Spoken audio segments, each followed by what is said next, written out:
and we will keep the format very conversational, so quite dynamic to keep the dynamic, and with short questions and answers.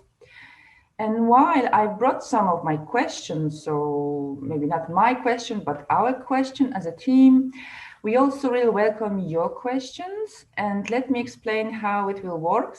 So throughout the session, you can use the Q&A button. It's at the bottom on the screen next to the participants button, and share your question for the speakers. Then we will turn to this twice during the webinar. And so please don't hold back, post them as you think of them, because the first round of questions from the floor will be right after an initial question I'll be asking each of panelists. And remember, please put your question Q&A, not the chat. Of course, we will try to answer most of the questions directly in the Q&A, but we will also select some of them to be asked by the person directly. Therefore, please be ready to be given the floor to actually put your question to the panelists. And the idea is to make this webinar a bit more interactive.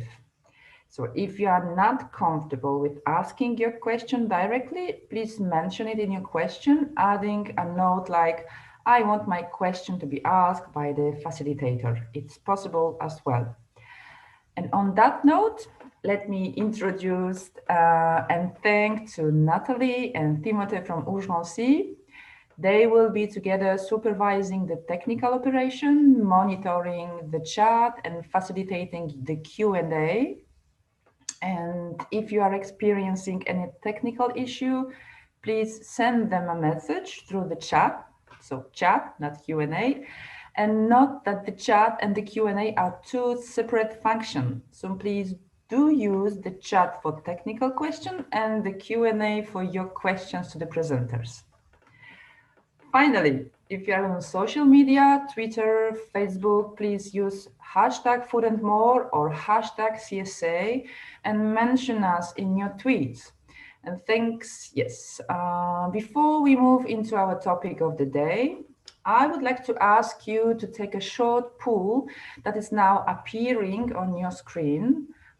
Yes, and it will be a way to see the kind of audience we have with us today. So please put the right point, whether you are a farmer, a fisher, a CSA member, a consumer, a retailer, a researcher, or an elected member of a local authority, or just somebody else we didn't thought about. So we wait a little bit. We are like 36 participants now. I tried to count very, very briefly how many of you already respond. 24. Yes, so 33. I think that two of you are missing. Oh no, I think we are already. Yes, we are already. So I can share with you what are the answers. So the majority of us. We are like somebody else, which sounds quite enigmatic, but okay. 42%, sorry, like somebody else. I could bet that it's somebody that maybe, as I am, working in an institution or an NGO. And then on the second place, ex aequo are consumers and researcher. So 33% consumer researcher. Then we are CSA member, 6 participants. And at the last point, it's a farmer. So only four participants of today's webinars are farmer. Okay. Yes, so I think you can see also on your screen how it looks like. Okay, so we are nice complex group, and starting the topic of our today's webinar, I can start with this not quotation, but the statement, like quite a lot of farmers and feel isolated and desperate. So food communities can play a major role in providing social support, but it's not so easy to find the right balance between being listened and in a supportive way and being scanned or monitored. Similarly, it is not so easy to ask for financial help. So this question, this issue, so are the core of our today's meeting: how to overcome the difficulty for a farmer to open his or her heart about financial issues. This question concerning finances are very sensitive questions. So if you are wondering how long does it take to build a strong food community, and you want to hear from farmers you have gone through hard times and have recovered thanks to their food communities. So Food and More is a project that tries to provide answers to these challenges. Food and More focuses on developing training and mentoring program tailored to the needs of the members of food communities like CSA groups. The main objective is to consolidate the growing food communities, including the CSA networks, and to encourage the members to be more active in their groups and to be more socially engaged. This webinar is the second of a series of three. We will try to address some of the key challenges faced by food communities in their everyday operation. In today's webinar, we are lucky to have three great speakers with us. They will help us get familiar with the debate on how to organize your food communities and make sure everyone is involved. They are seasoned CSA farmers and core group members who have direct experience of facing these challenges. We will ask our panelists to share recipes of how to keep CSA members involved. So first of them, I would like to present Libor Koznar.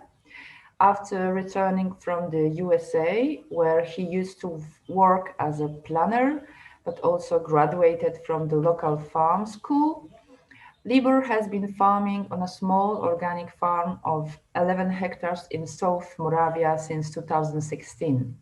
He grows more than 200 varieties from different types of cereals, potatoes and pumpkins to tomatoes, lettuces, strawberries.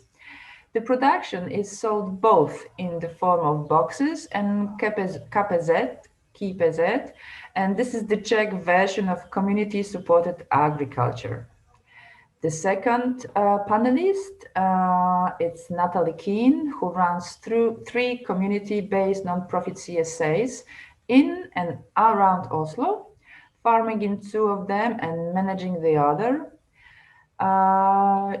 She worked also with a board of members on each of these farms, and all of them are organic, providing just veggies and herbs and no animals. And the last panelist, please welcome Mathias von Mirbach. Mathias ran with a few partners the CSA from Katterdorfer Hof in the northern Germany, close to the city of Hamburg. He founded the CSA 22 years ago, and the partners have a mixed farm with dairy, grain, and veggies on 450 hectares. They deliver to more than 1,000 members, And since the founding of the German network, Matthias has been in the network's board until the last December. So these are very brief pictures of our three panelists. And now, please let me start with the first question to Libor, to our first panelist. So Libor, do you hear us well? Hear me well? Yes, I do. Okay, so my first question is,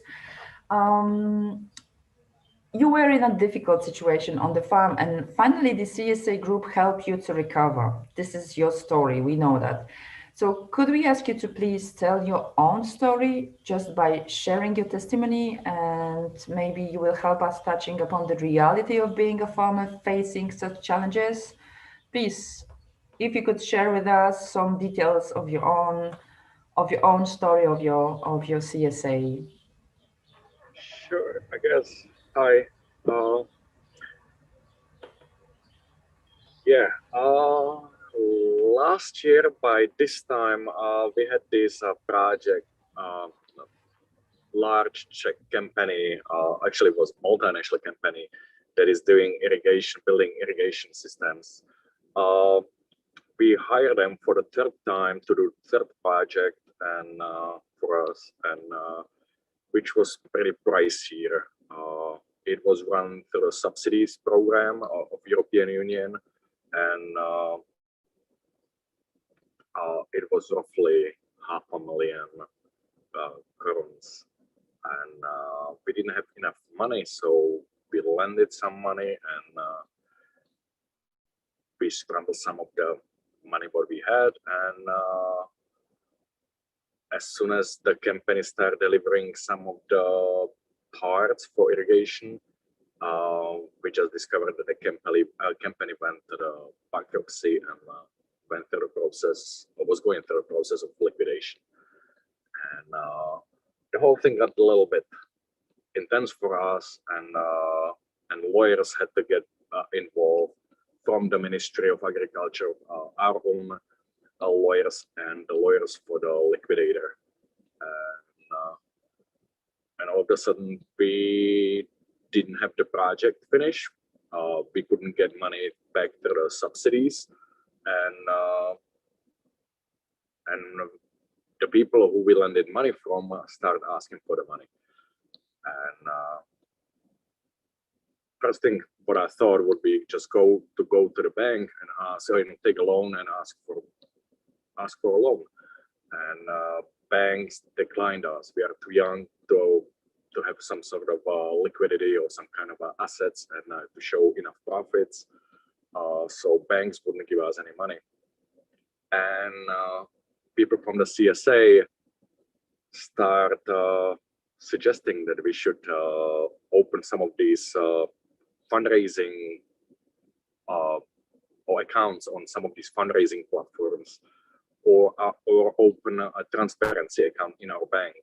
And that's what we've done. We open up the account, transparency account, and I just thought that few people would give us couple bucks or a little bit of money, and I didn't think of much of it. And all of a sudden, people started transferring money, and that was unbelievable. And we were able to start paying off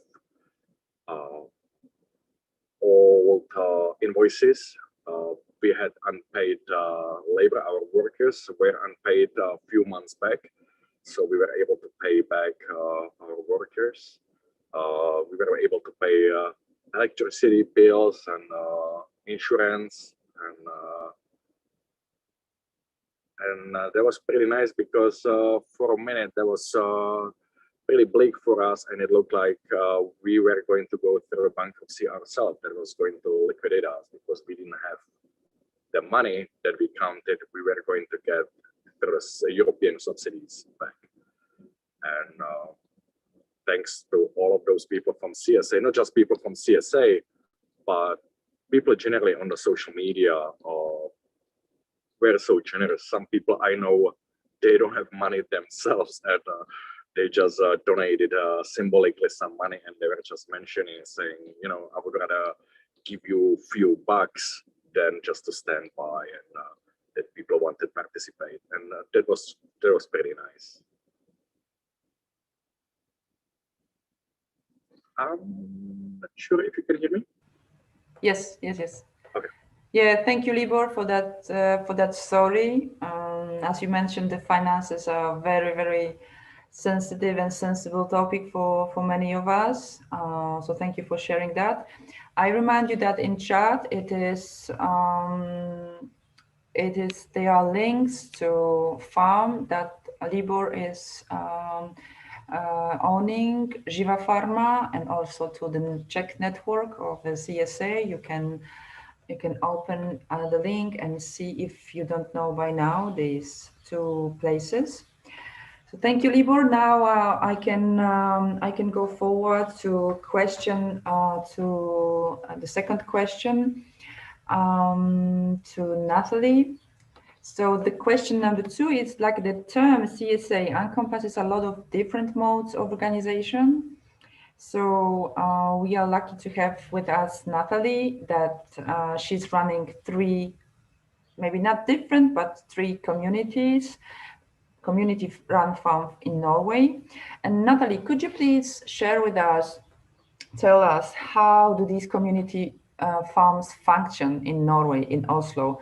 How is the issue of fair income tackled in this model? Because it's quite slightly different that farm that described Libor from the Czech Republic. Yeah, thanks, Monica, and hi everyone, and thanks for having me here. Yeah, so I run 3 different farms. On 2 of them, I'm the farmer, and on 1 of them, I'm just the manager, and so I have a couple of staff there. We have a very different model in Norway of community-supported agriculture.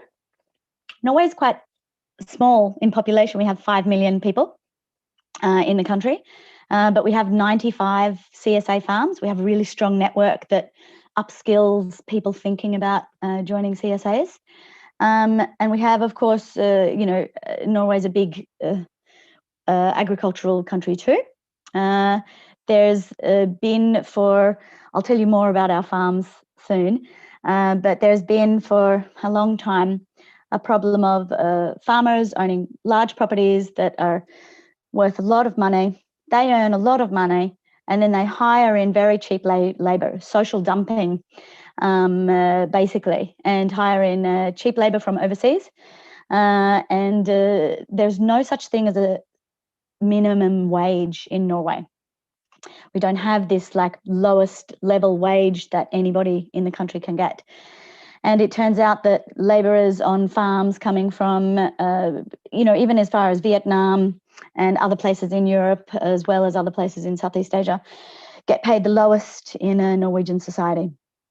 And within community-supported agriculture, we really don't want this to happen. We don't want to be getting lower wages, and we don't want our staff to be getting lower wages. So we're trying to, with these 95 farms, trying to always continue the dialogue, be open together about what we're paying ourselves, what we're paying our staff, and trying to increase a industrial standard or create an industrial standard, making CSA farming an industry in itself in Norway. And moving on then to what our CSA farms look like. Well, they look like this in the photo that you can see here. We build it around the people, basically. My farms, 3 farms, are not for profit, and I answer to a board of members. But not all farms in Norway are not for profit. I think it's about 60% are farmer owned. So they're, of course, for profit, and they want to have a profit, and they don't need a board of members to drive the farm.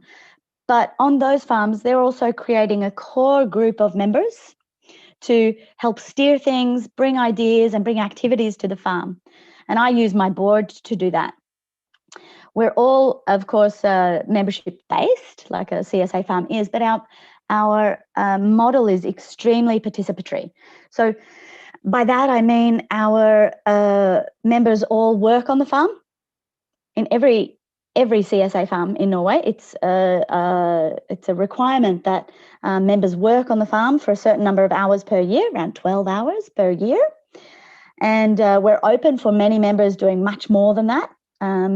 And to facilitate that, I set them up into working groups with their skills or with their own interest, and then they can be in charge of whole areas, like the herb field, for example, or the buildings and the construction, ongoing construction of the things that we use on the farm, like a pizza oven. We're going to build a pizza oven on one of my farms next week, and I'm going along just as a participant.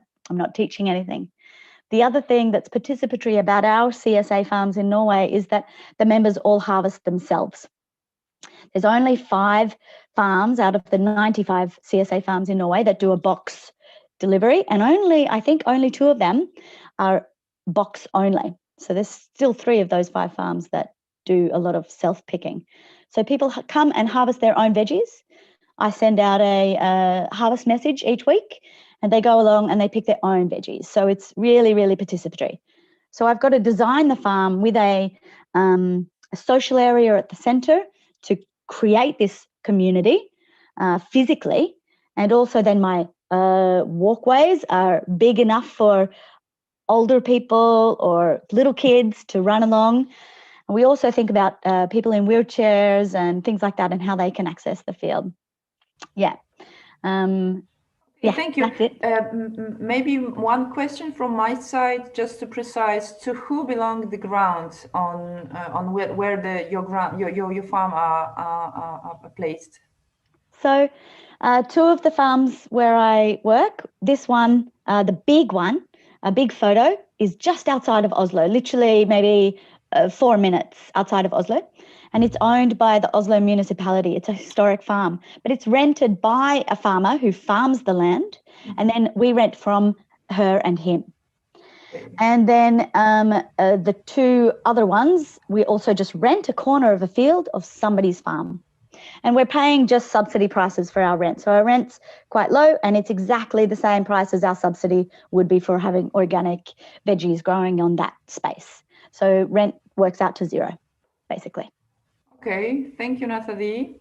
And I invite you to just to put the question on Q&A session. So just to remind you that next to just below on your screen, you have participants, then you have a Q&A infographic, and you can put the question. Then we can pick several questions just to ask our panelists. Because I've got mine question, but as we are the quite complex group, I think, yeah, I bet you would have your own good questions. Okay, so now we can proceed to our third panelist from Germany, to Mathias. And Mathias, tell us, because there could be a tension between the farmer who are looking for self-reliance and at the same time the fact that CSA relies on cooperation. So how to find the right balance between being listening and on the hand being monitored by the members.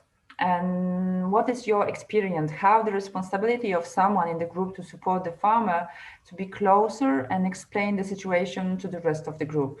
How it was from your perspective, from your experience? Yeah, I first must say I make this sort of farming since 22 years with members, and we start with a group of 10 families, and it was quite clear that we are the farmers and we make an offer, and people join in, and this was we make very nice experience with the first families, so we can open up totally, because we met when we before we start, we met 3 months nearly every Saturday afternoon, and so we know each other quite well, and what people can expect and what they can't expect. And it works quite fine.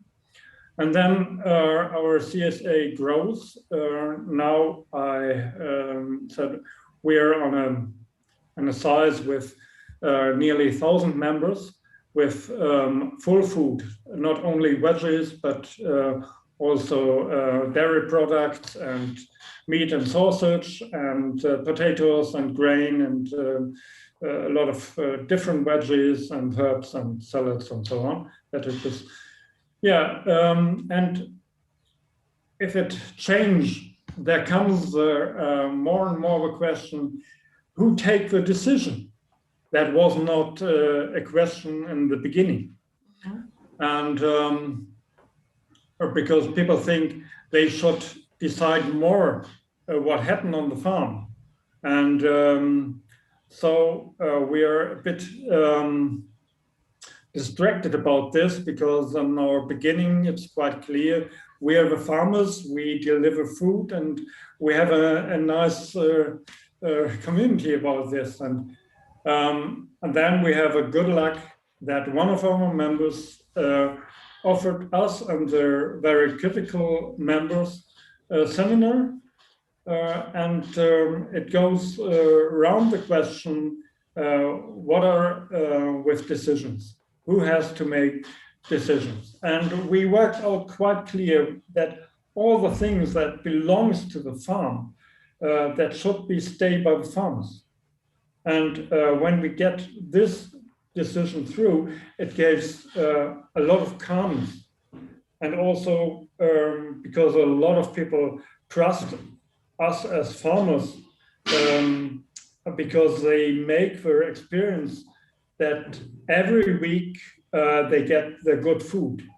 So, and we try a lot for, we have a group, an inner circle, that inner circle meet every 2 months for a whole evening to develop things further. And this is a very nice thing. And what I've learned over the years, you can't inform and communicate too much. Yeah, because you as a farmer think often, hey, I tell this already 2 times or 3 times, they should have get it. No, you have to tell it minimum 7 times, because not every time you met the same person. In different countries, there is a different culture of understanding. And for my feeling in Germany, it's difficult for people to understand how it works with a community support farm. Like when I get the movie from Farmer John in the United States, one movie and his group was complete fulfilled with people. So, and different cultures. So I think to communicate, to make weekly letters to the members, to make the actions, harvest actions, to make info meetings on the farm, that are all very important to make this tension lower, and to show we are the people who know how farming works. We're experienced farmers with, for my, in my case, more than 40 years farming, and others of us also have many experience. So, and since this is clear, we make the farming decisions, and the members help us to make decisions when it goes for example, do you want to have this variety of veggies or so on, or how much dairy products should be in the share? Such things we discuss quite clearly. And so the tension for me is not so visible and also not touchable anymore. So far, perhaps. Okay, thank you, Mathias. Thank you for very long and exhaustive, quite complex answer. And in a moment, we will turn to the audience to take 2 questions from the Q&A section. Please be ready to be called by name to the panel to ask your question with your video on, if you are ready for that. But before that, or if you don't want to ask your question directly, you can mention it and you will just ask your question. We will ask in your name your question. But before that, please allow me to invite you to the second round to fill another poll, just to take a key kind of mood check. And how is the question is, how is your food community doing? There are several answers: just fine, so great, the community is growing, the community is struggling, or collapsing. And the last answer, the last possible answer is I'm not involved in any food community. So just a little bit of time. It's 25 out of 38 is answering or has answered already. I invite you to share with us what are the states of your food community. So by now, I'm not involved in any food community is on the first place, which is quite significant, because it seems that if you are here, probably something will appear in the next season, I hope. Jessica is telling that I don't see the questionnaire, so I hope you can see it now, because I see that the rest of the group already answered.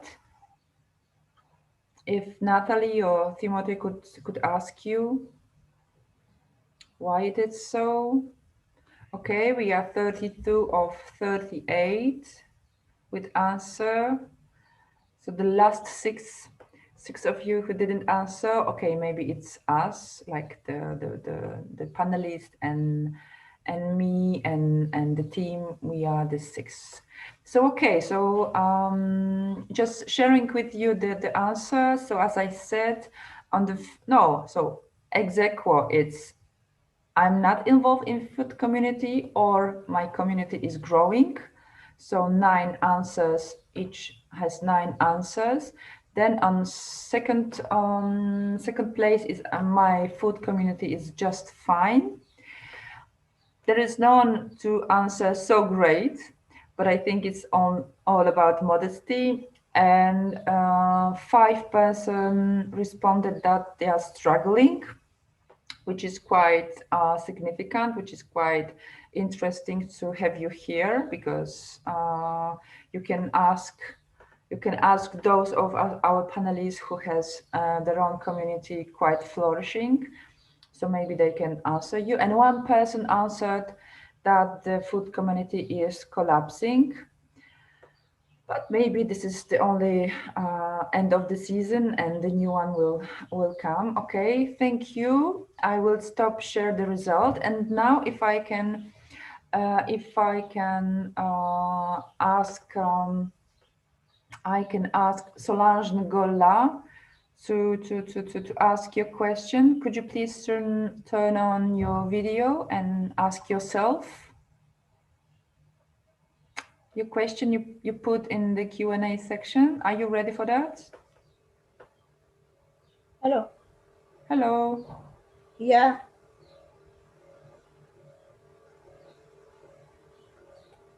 Okay, we are ready to hear your question. Yes, I asked a question to know how the farmer can do to interest young people to continue their activity, because nowadays there are too many young who are not want to be a farmer, and I want to know how can we do to interest young people to become farmer. And could you please precise what do you mean by young people, because there are several criteria. We can understand it as a young, like teenagers, or young, like up to 20, up to 30. So teenagers. Teenagers. Yeah. Okay, thank you. So who from you will be ready to answer that? Mathias, yeah, go ahead. Yeah, we make it with teenagers. We have nearly over the whole year between Easter and end of autumn, we have sometimes 6 teenagers on the farm for practicum volunteer time for 3 weeks. And it comes out from our apprentice. We have we make apprentice time for people, so for 6 to 7 young people every year, and the volunteers are our apprentice told us often, a few years ago I make a volunteer on such a farm like yours. So I think this helps really when the schools send young people, teenagers to the farms. So because then it comes could come in her mind that is an opportunity for a job, for a real lifelong job. Okay, thank you, Mathias. Natalie? We know that young people in lots of countries think that a job as a farmer is not as good as a job in the city, that it is it is low paid and it is low respect. And I think community supported farming has an opportunity out for that because of the direct connection between the farmer and the customers, not at a market where people are arguing over the price, but in a way of supporting or bringing organic, good food into a household, and then that household respects that farmer. So it is difficult, though. I must admit, on my farms, teenagers is the lowest level of members.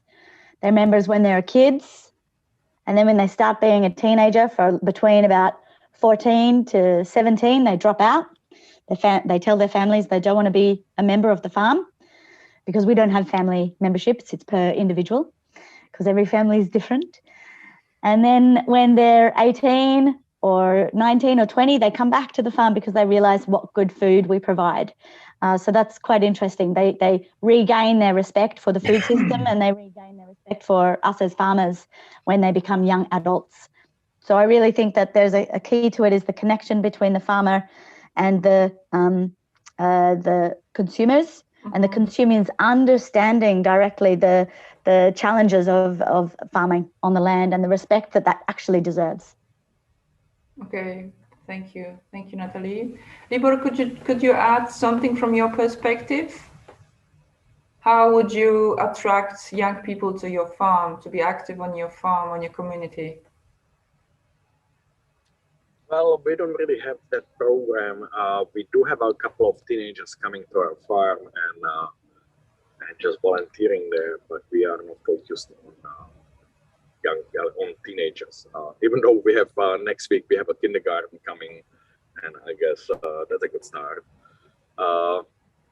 But communities are organized differently. I used to organize communities in the United States with artists and then political communities, and there is not such a thing as a recipe how to organize community. Each of them is specific, and you cannot cheat it. You have to spend enormous time with the people and just organizing and doing it. Natalie was mentioning the last time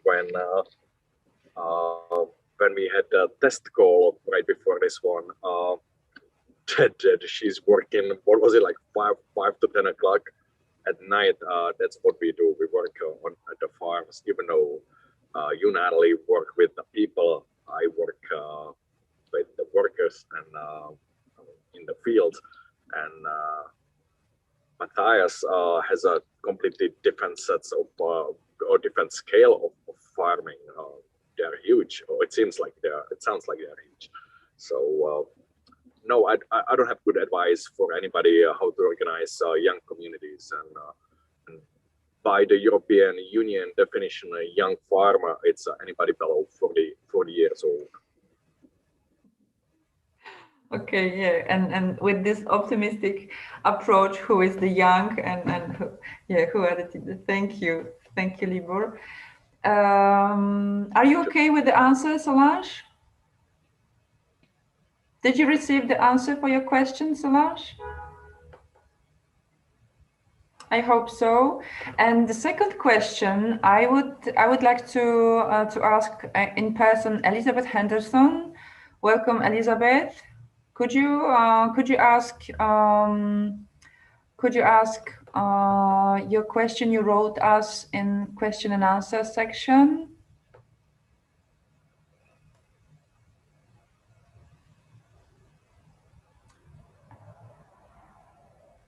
If not, if you are not with us at the moment, I can read it.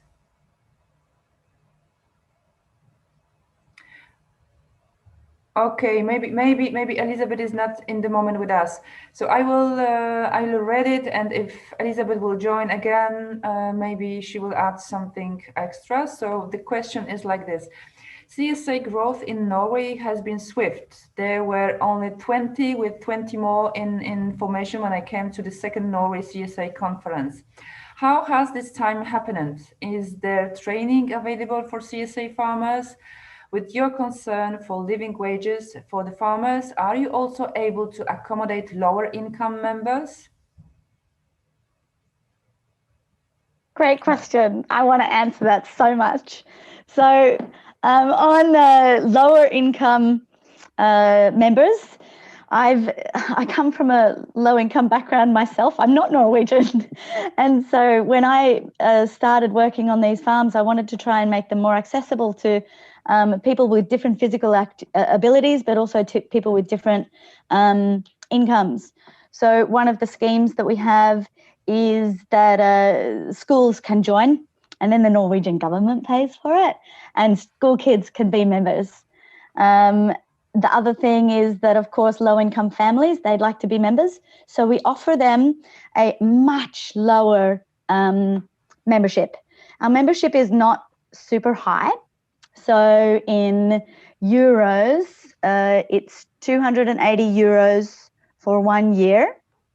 And people get all the veggies that they need in their household for one person. 280 euros is for one person, and that's all the veggies that they need for about 6 months.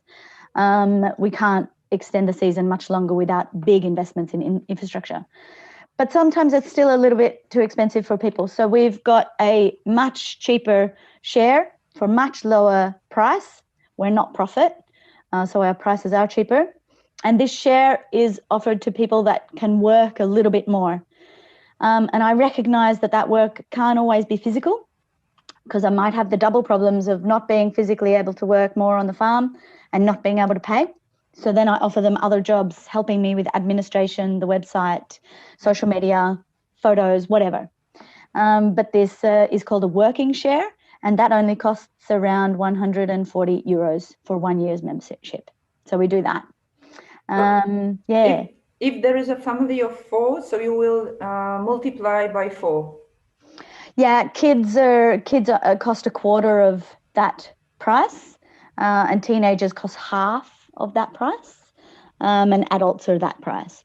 Okay. But most people in our CSAs, the whole family is not a member, just the people that are really interested in it. And then we ask that family to buy a little bit of extra veggies each week, but we don't count because we run on this system of trust. We don't count how many veggies they're taking. It's fine. Welcome, Elizabeth. I ask in your name the question you posed in Q&A section. So did you hear the answer of Natalie? No. No, I didn't, because I was having trouble connecting with the audio on my phone, so I switched to my computer. Okay. Elizabeth, I'm going to send you what I just said in the chat. But to just really quickly answer the other half of your question, which was about training and how did Norway's number of farms, CSA farms, shoot through the roof since 2012, basically. We have free training on how to run CSAs. We have a really strong, tight network of CSA farms in Norway. We stay in contact. We skill share throughout the year. We visit each other, and we're supported by the network to cover the costs of those visits to each other's farms and the meetings. So we have a really big network meeting. We get funded to travel to that meeting, and then wherever the meeting is, we try and host each other in homes or camping out the back in the farm so that we can all stay cheaply too. The training is offered throughout the year to people thinking about starting a CSA farm, and it's free. Also, the website of the Norwegian Network for CSAs has how to start a farm and what sort of farm would you like to do.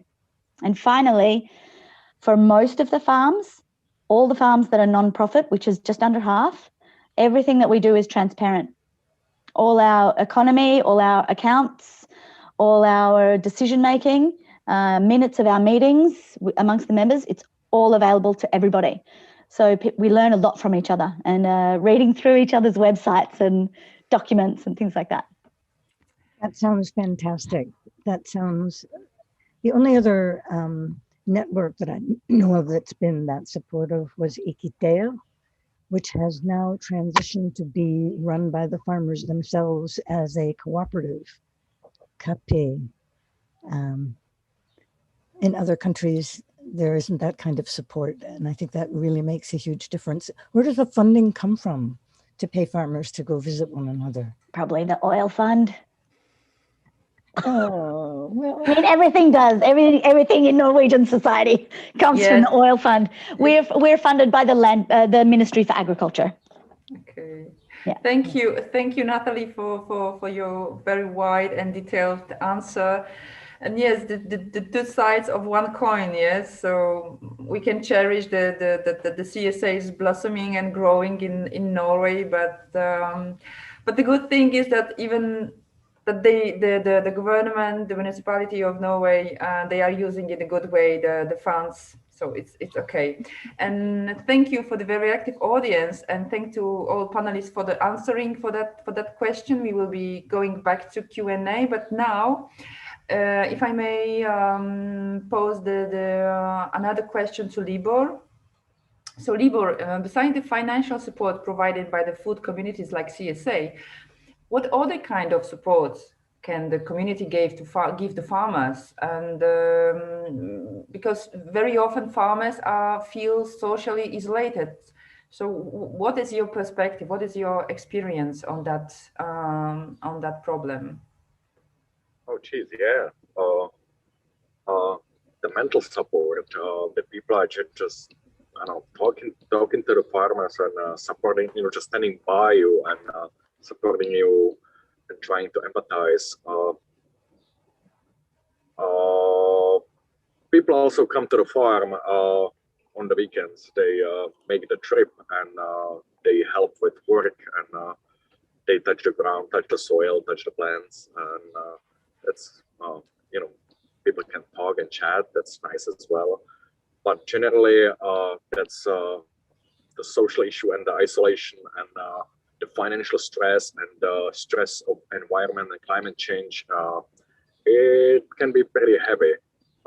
We don't talk about it much in Czech about the depressions. I don't feel any of it yet, but once in a while, a person can read in New York Times and that it's not just in India. Farmers are committing suicides, and it's common now in the US, in Germany, in England, in France, that farmers go through the heavy pressure, financial pressure and stress, and they resort to the very depressive solution or very depressive ways how to solve their issues. And by people checking on farmers and just talking to them and hanging out with them online, or calling to them and talking to them, that helps. Because any support helps, any socializing helps. Yeah, okay. And just to compare a little bit, because Mathias has shared that it's his community is about 1,000 people. And what big is your food community? What big is your group?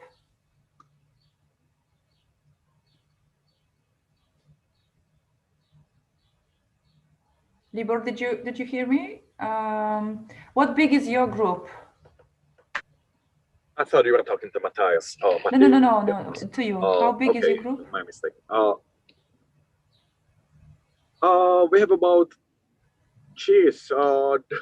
it's hard to quantified people who are members as a paying members and people who are aware paying members, and now they are supporting members, and they switch on and off and become back again paying members. I don't know, 120 or 200 participating members. Okay. We're quite a small community, and just people who support us, it's about, I don't know, 3,000-4,000 people.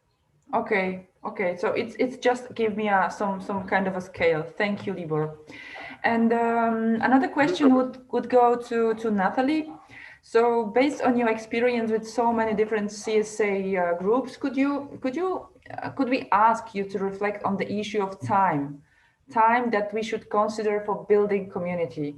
It is relatively easy to gather a group of people, but a group of people is not the same as a community, and building a community is quite a different time, and it's quite time consuming. I also can tell it from my perspective how the theory, it is different from the practice.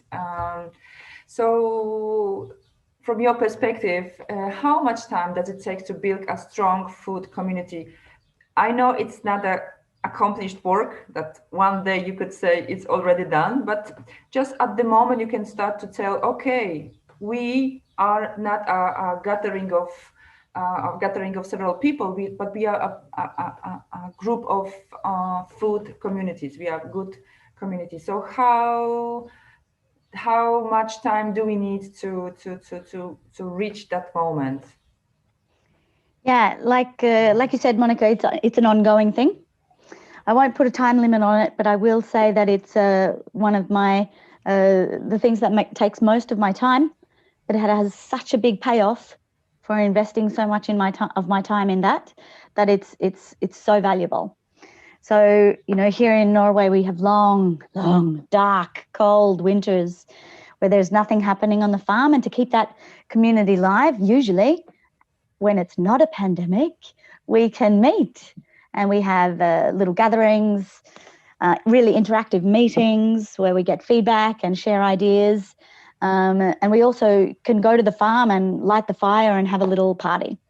But this year we had to do something different. We meet online to have our feedback meeting with group work, breakout rooms for, feedback from the members, a new idea, brainstorming sessions. We did that online. We also did a photography competition. So we invited the members to share lots and lots of photos and put themselves into the competition. And then randomly out of the hat, I chose members to be the judges. So that was where they were interacting with each other a lot. And, I got a lot of material for social media too, and for our websites out of that. So that was a good solution to a difficult situation in a long, dark winter of a pandemic. I find it's really important to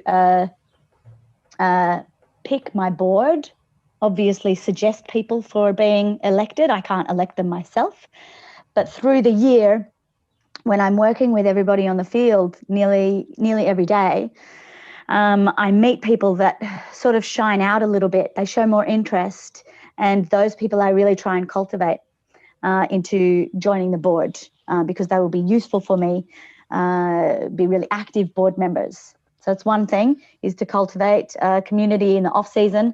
The second is to cultivate a really good board and to keep them really active and engaged, and not just have annoying board members that are either not engaged or difficult to work with. So that's one of my goals each year is doing that, finding the right people for my boards. And then we have all these work sessions at the moment. They're every day with the members. They can come to the field and work when I'm there. And when I'm there, I get them to do things, but I don't just get them to do the shitty jobs. I get them to do the fun jobs and show them how to do it. Really, really show them how to do it well. And then I can trust that the next day when I'm on another farm, those people can come back and teach each other how to do it. And through doing that, we created this idea. It's probably not new at all, but we came up with the idea of having these working groups Mm-hmm. We invited members to join a group where they were interested in doing something, and or they wanted to learn skills in that area, or they already had skills in that area. So one is herbs, one is building. I've already mentioned those, but then other is kids activities. Another one is compost. The compost group is so important to me, and these sorts of groups. So those groups are given a little budget, and they are very self-sufficient. So I just check in on their self-sufficiency, push them to meet, push them to do activities, and I don't join those activities at all. Yeah, so for us on such a participatory farm, it's really important. It's the best use of my time, is to be constantly building that community. Mm-hmm.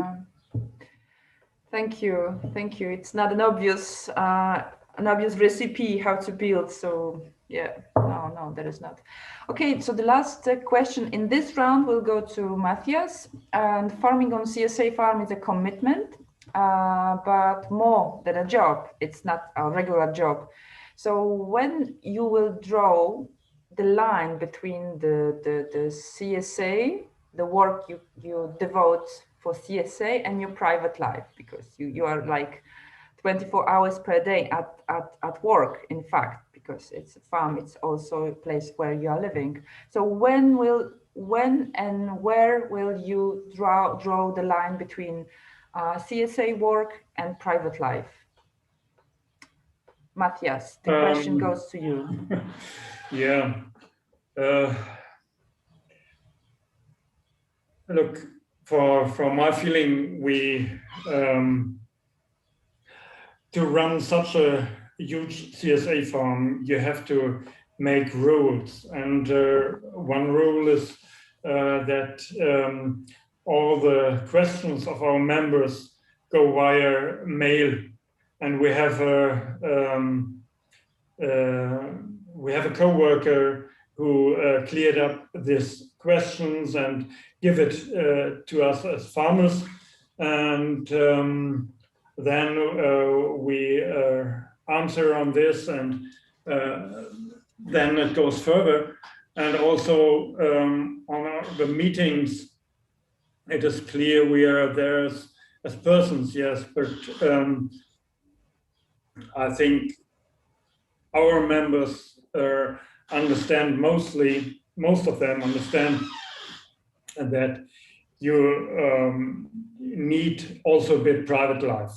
So, and so I very seldom think, oh, that's over the top, what happened. No. Of course, most of our members live in Hamburg. That's about 35 kilometers away from the farm. And we make the contact about the meetings and harvest share meetings and such things. And then we try to be there, and also from the beginning I know a lot of members, and there are friendships, of course, but they also don't see each other so often the year. So for me, this is not an issue, because we have co-workers who stand in between. So, and it's like a bit a filter, and that works for us quite nice. But we are not untouchable. We are you can reach us and so on. That's not the issue in this. But most members know, okay, with 2 small questions, I can do it on other to somebody else. But this is important for me to do my farm work, to my office job, that there is a co-worker to sit in that position, to be the spokesperson in this.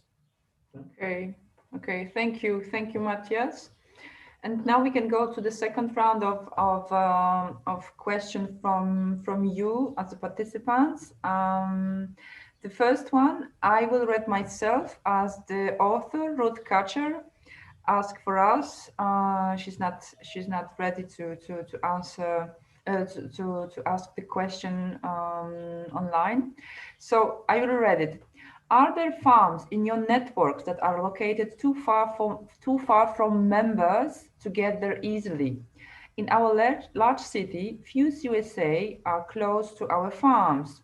Ours is 4 hours away.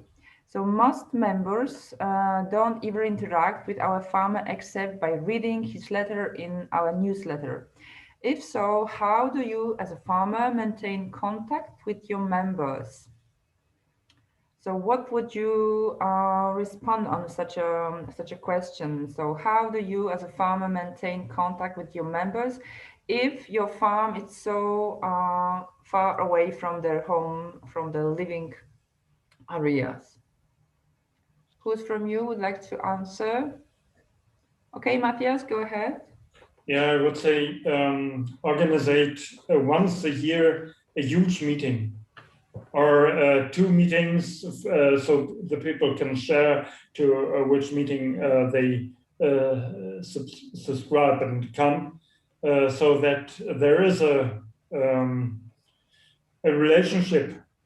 So you can't do it on the way with work on the farm, but to perhaps have a harvest party or something like this. And this comes lead me to the point what I say earlier, you can't inform and communicate too much. So to have a good website and to have a good email contact and such things, that helps, of course, but it is for our experience, the people who join the farm minimum one time, the relationship changed. Yeah, so we have only 1 hour between most of our consumers and our farm, but the people who visit the farm a few times, they get a huge, deeper relationship to us. So I would say make a real creative party and invite the people and make this twice a year, and so that, yeah, something like that. Okay, thank you. Natalie or Libor, would you like to add something to what Mathias was proposing? Go ahead, Natalie. Cheers, Libor. Just quickly, the answer is no. All Norwegian farms are close to public transport. We pay lots of taxes and also have this oil fund. So public transport is excellent in Norway. All of our members can get to our farms really easily. But I teach community-supported agriculture at schools in Sweden, adult schools in Sweden, and they have this problem there, where the farms are much further away from the villages than in Norway. And one thing that's successful that I've suggested to a farmer there, and she's done, is to have a long weekend on the farm where members come out and camp for the weekend. Like you say, Mathias, have a party, but also show them around the farm, do some fun activities. On our farms, we run activities all year, courses in fermenting, food storage, making things like beeswax wraps, making things like creams from the herbs and other herbal products. And they're run by our members. So you could find a member that might volunteer to do this at the party, like a skill share party / skills share long weekend. And one thing that I totally agree with Mathias, keeping in touch with your members a lot is really important. For the last 4 years, I've surveyed each year what my members thought about my messages, my weekly messages. They were very interested. Top score was, yes, they want to know what is finished and what is done on the field, my successes for the week. second on their list of 6 things that they rated was that they really wanted to know the challenges that I was facing on the farm. And down at the bottom of the list, which was sad for me as an agroecologist, they don't want to read about stories about wildlife or ecology or the frogs eating the slugs. They didn't care in the letters, but when they were on the field, they're really interested in me showing them that sort of stuff. So another thing to do on that weekend is show them the ecology of the organic field that they're supporting and get them really engaged and really believing that by buying food directly from that farm, they're really supporting a vibrant, biodiverse farm. Yeah, thank you, Natalie. So nobody cares about snails unless you face it in your own garden. Then it becomes the question, the problem number 1 in your life. Yeah. Okay, thank you. And the second question comes from Jofi. Jofi, are you with us? Could you ask it with the video on?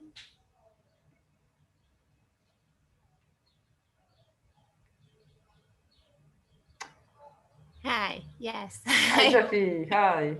Hi, I'm Jofi from Hungary, and I have a question to Libor because it is a really interesting experience from us, and it was really interesting to see that in your CSA group, it was strong enough to mobilize largely to raise funds and help out difficult situation. But could you please tell us how it was organized? So is there a coordinator or group of coordinators who helped? And who were these consumers who helped you in this situation? Thank you. Thank you, Jofi. Sure. Hi. Yeah. It wasn't organized. It was spontaneous. We built our presence by standing up to the largest agribusiness here in Czech Republic, and we had legal proceeding against them, and that built us quite some reputation here. So we, as a teeny tiny farm, were standing up against the giant sort of Czech local Monsanto, and so that gave us some reputation.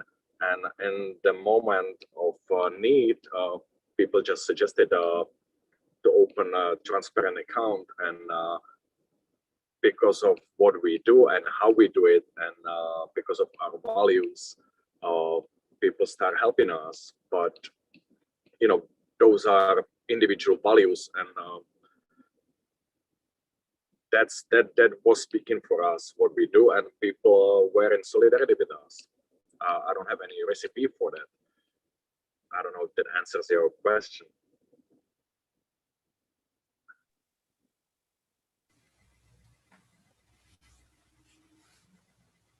Jofi, is it okay? The answer covers your question, or you would well, like a recipe would be useful, but yes, thank you, because it's really interesting. Yeah, it would be great to have such a like 2 female members plus 2 male members. It's a section for success, but I know that it doesn't work in that way. So I understand you, Libor, that you are not able to give us a simple answer for that, but your experience, your example, it's really giving some sort of a dimension how CSA group could support you, not in theory but very in practice, in solid number of money. Yes, and especially in Central European countries where we say that there is no trust and people just don't have money. It's really inspiring to see how it happened on your farm. So yeah. So maybe it is something like changing the common sense of being part of a West Eastern country. So maybe there is some kind of a shift, and this this saying that we have problems in Central East European country, it's no longer valid. So maybe it's better for us to stop repeating this mantra, because the experience of some of the farmers from Czech Republic and also from Poland are quite optimistic. And with this optimistic final question, I would like to go slowly to the end of our webinar. So I would like to ask you the last question, which will be orientated towards success story. And could you please share with us your success story you could find in your group? I don't know, it could be everything, but something that makes your life easier, and thanks to this CSA community.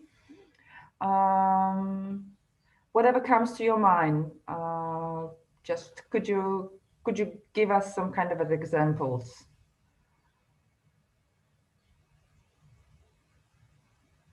Who wants to start? I can. Okay, go ahead, Natalie. Exactly.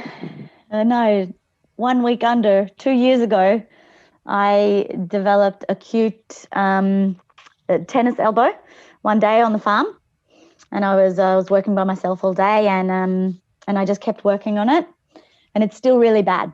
It's really bad. I can't do much with this arm at all. And I got, of course, really stressed out, and it was, oh my God, my career is over. I have to quit. And, I was dealing with that internally within my family, with my doctor.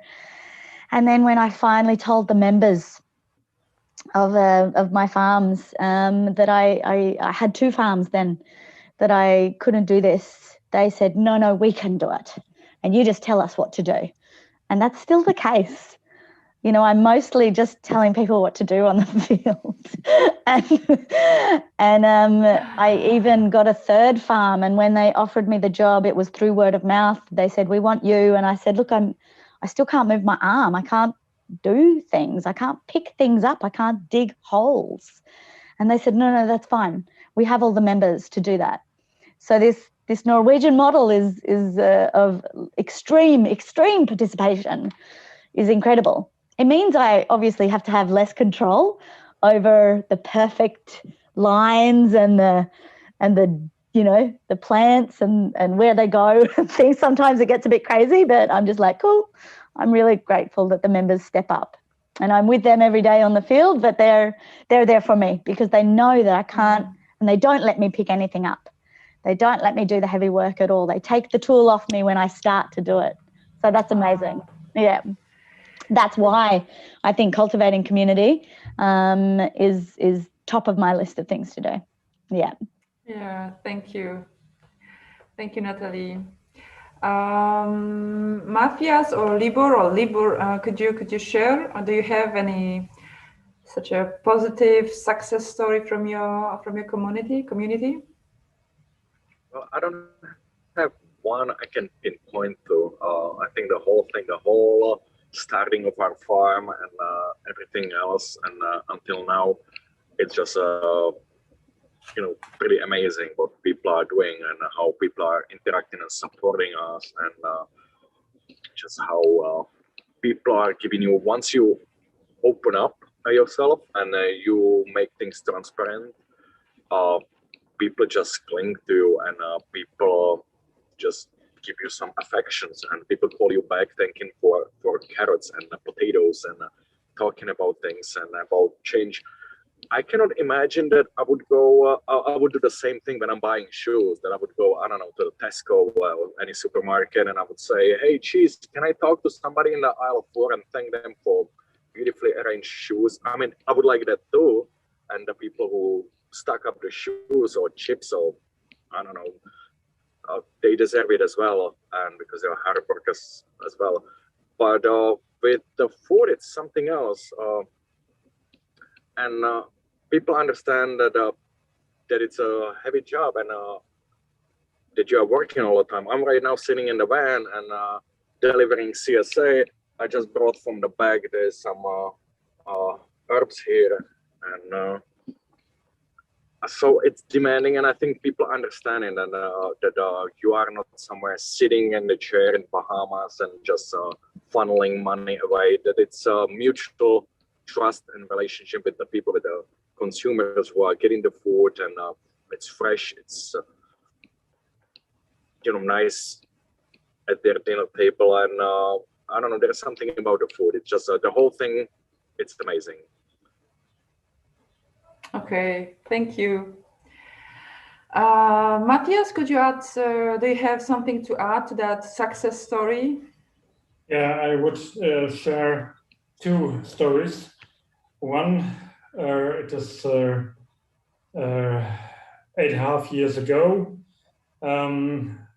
Our main building, the roof, burns down with the whole feed for the animals for the whole winter. And at the next day, a lot of members visit the farm and say, don't think about to stop farming. We're beside you. And one old lady make it very practical and very concrete. She say, okay, I thought the 20,000 euros I spared, and I think we can. I can give you for a bakery. Take it now. I think you need now the money, and we can speak later about the paying back. This was a very supporting. And the other experience, the other story, a bit more than 3 years ago, a landowner offers us 160 hectares of land and to rent for 20 years. And we ask our members, shall we do this? We say that will be 3 to 4 difficult years because it's a huge amount of land to bring that from conventional farming to biodynamic farming, what we do. And they say, yes, we have a trust you will do this. And so we see the support and understanding, because they say, it's wonderful. So more than 160 hectares are now under organic farming. So that's worth to do it. So, and we will carry it with us, and if there is a need of more money, then say it to us, and we rise up our shares on the price, or in the cost for the shares rise a bit, and they say it's fine, yeah, because there is an aim, and common aim to add more land to organic farming. So, and that are two stories I'm today very impressed. Okay, thank you. And I hope that that closing our meeting with this success story will be something that will keep the energy, keep the positive energy of this meeting, because despite many tough moments, which each group of food community group has in their life, I think the majority are very, very positive, and at the end of the day, we see most of the time the positive aspects of building and being a part of a food community.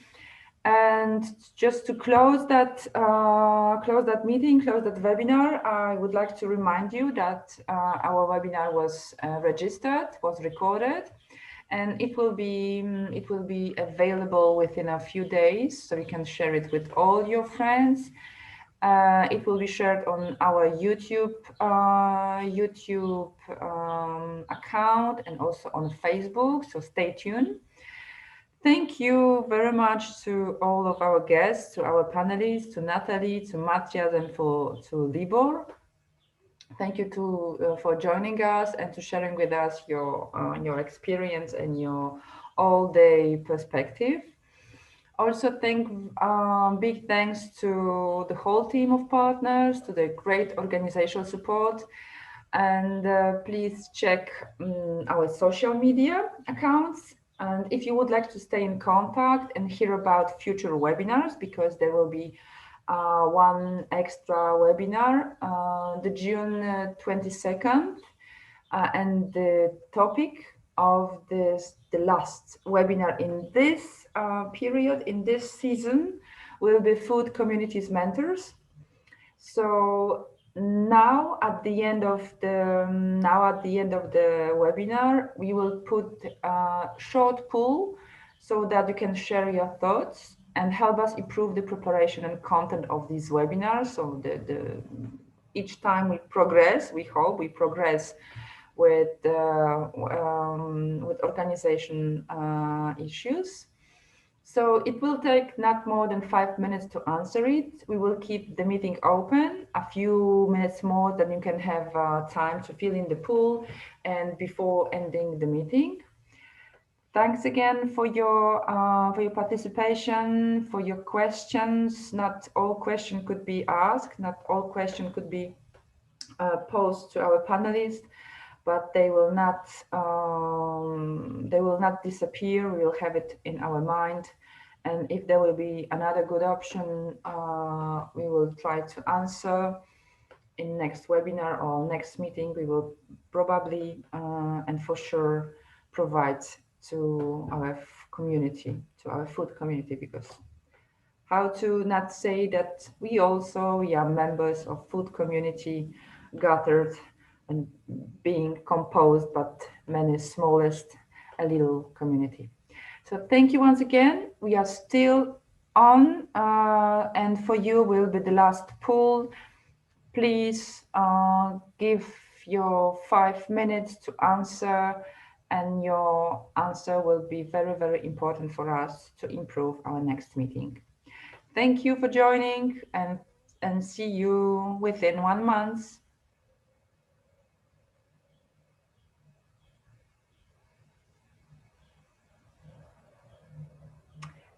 Yes, and